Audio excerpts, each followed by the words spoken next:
아는 숙박업자가 아니에요. 아, 내가 이거 가지고 숙박업 신고만 하면 기존처럼 세도 받고 단기 숙박도 내고 막 이렇게 하면 되는 거 아니야? 그게 불법이라는 거예요. 그게. 안녕하세요. 부동산의 박성경입니다.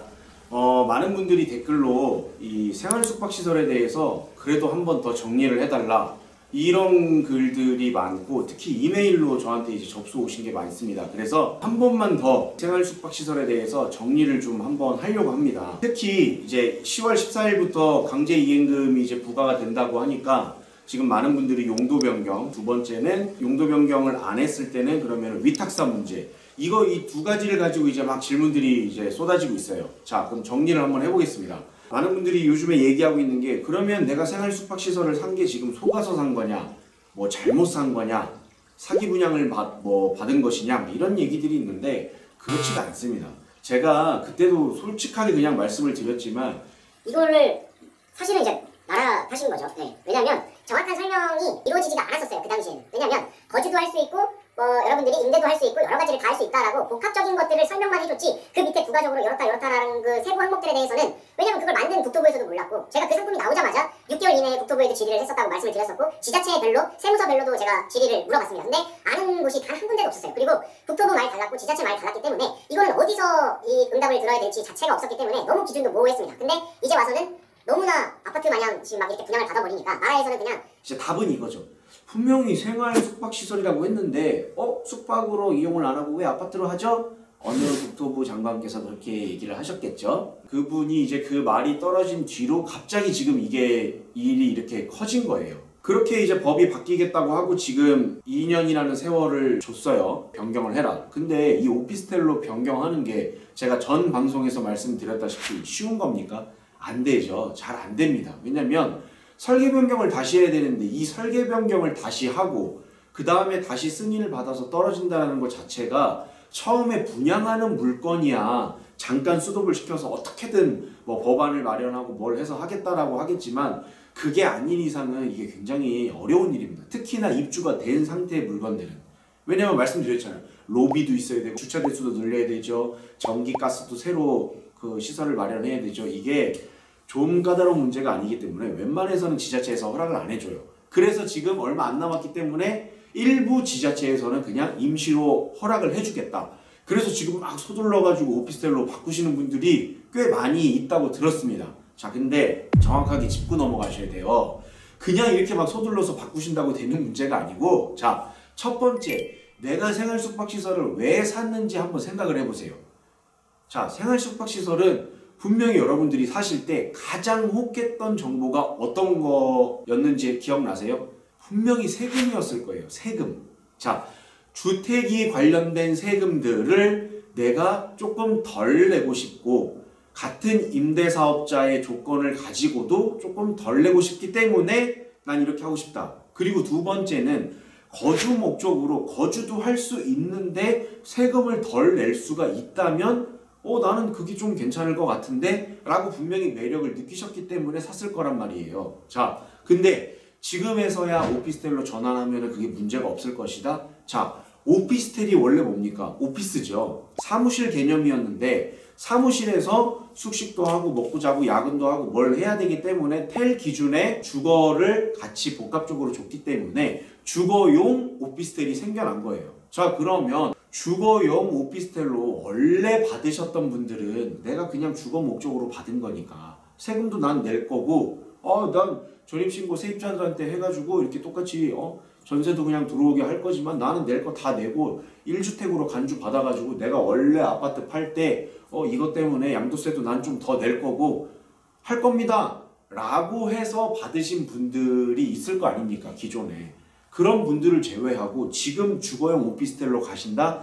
그러면은 꼼꼼하게 따지고 가셔야 된다라고 제가 전 방송에 그렇게 말씀을 드린 거지, 아유 얼른 빨리 주거용 오피스텔로 갈아타세요, 아니면 강제이행금 낼 거 두려워하셔야 돼요, 그러라고 제가 말씀을 드린 게 아니에요.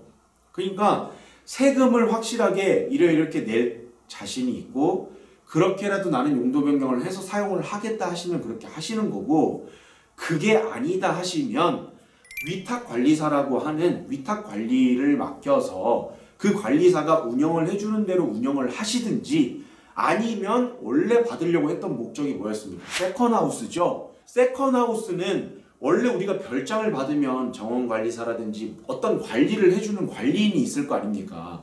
그 관리인은 내가 월급을 주고 고용을 하는 사람이지만 이 숙박업에 관리를 하는 사람들은 위탁관리인이지 않습니까? 그러면 이 건물 전체가 이 위탁관리인한테 의뢰를 맡겨서 하는 거예요. 자, 나는 숙박업자가 아니에요. 여러분들 지금 받으신 수분양자분들을 말씀드리는 거예요. 착각을 하시면 안 되는 게 여러분들이 자꾸 숙박업자라고 생각을 하시고 아 내가 이거 가지고 그냥 어디 그 숙박업 신고만 하면 아 내가 기존처럼 세도 받고 뭐 단기 숙박도 내고 뭐 이렇게 하면 되는 거 아니야? 라고 말씀을 하시는데 그게 불법이라는 거예요.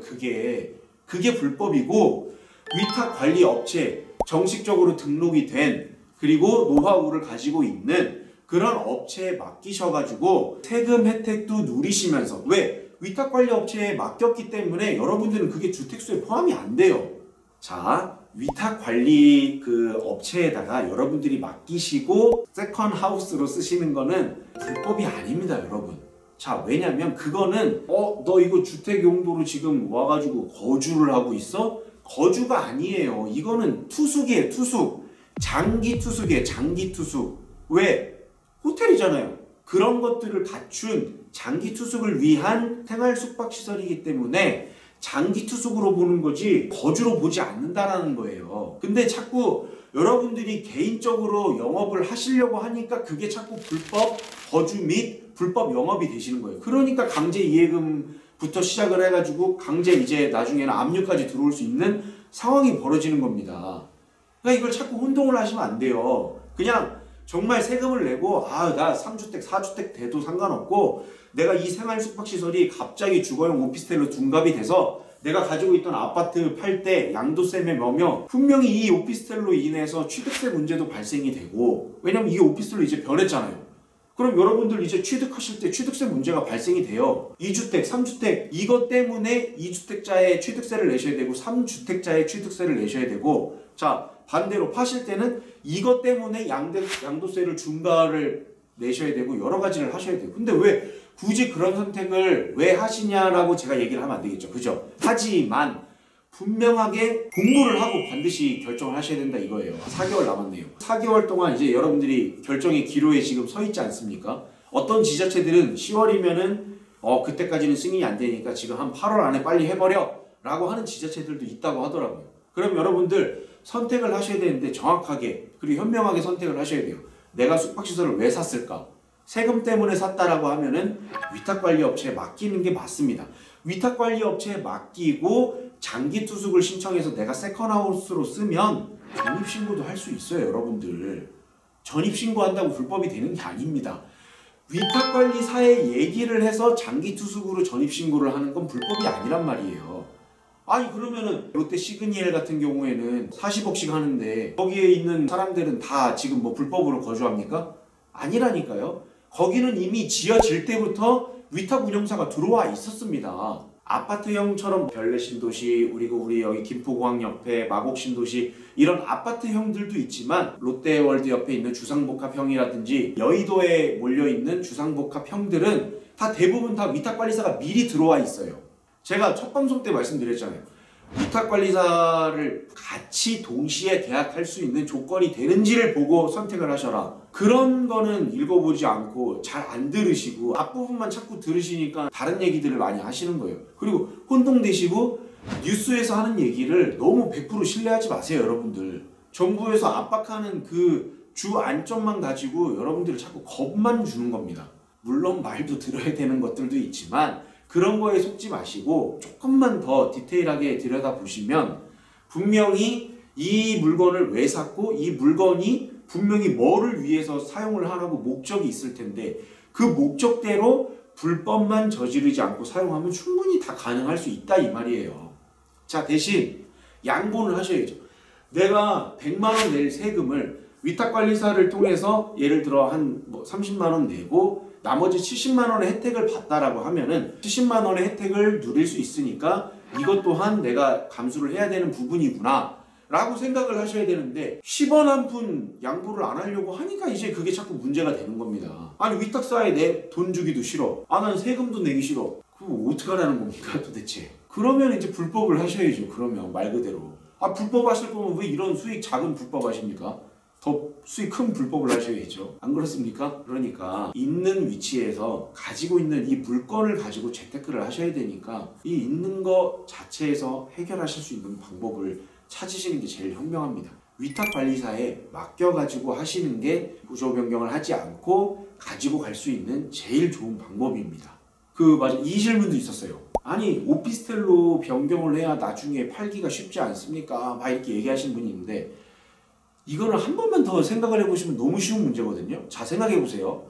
원래 오피스텔 용도로 나와가지고 주차 대수며 뭐며 다 그 주거용에 맞게 된 상품이 있고 이거는 임시로 지금 허가를 해준 거예요. 그러니까 생활용 숙박시설도 있고 오피스텔도 일부 있어요. 자 그러면 같은 물건이라고 하면은 사는 사람 입장에서 생각을 하셔야죠. 이 오피스텔을 선택을 하겠습니까? 원래 오피스텔 용도로 빠진 물건을 선택을 하시겠습니까? 사는 사람 입장에서는. 이게 가격이 미친듯이 싸다고 하면은 고민해볼 만 하겠지만 그렇지 않다고 하면은 저는 전자를 선택할 것 같습니다. 사는 사람 입장에서는. 아 왜 내가 똑같은 돈을 주고 같은 주거용 오피스텔을 사는데 주차 대수도 손해봐야 되고 공용 면적에 대해서도 손해를 왜 손해보는 짓을 굳이 하겠습니까? 저는 그렇게는 안 할 것 같은데요. 파는 거에 조금 더 유리하다? 저는 그거는 말이 안 된다고 생각을 합니다. 그거는 도대체 자기가 그냥 생각하기 나름대로 그냥 생각을 해서인 방식인 것 같은데 그거는 좀 맞지 않는 방법인 것 같으니까 조금 더 디테일하게 심사숙고하셔서 결정하셔가지고 10월 이전에 꼭 좋은 선택을 하시길 바라겠습니다. 다음 시간에도 좀 더 유익한 소식으로 돌아오겠습니다. 이상 부동설이었습니다. 감사합니다.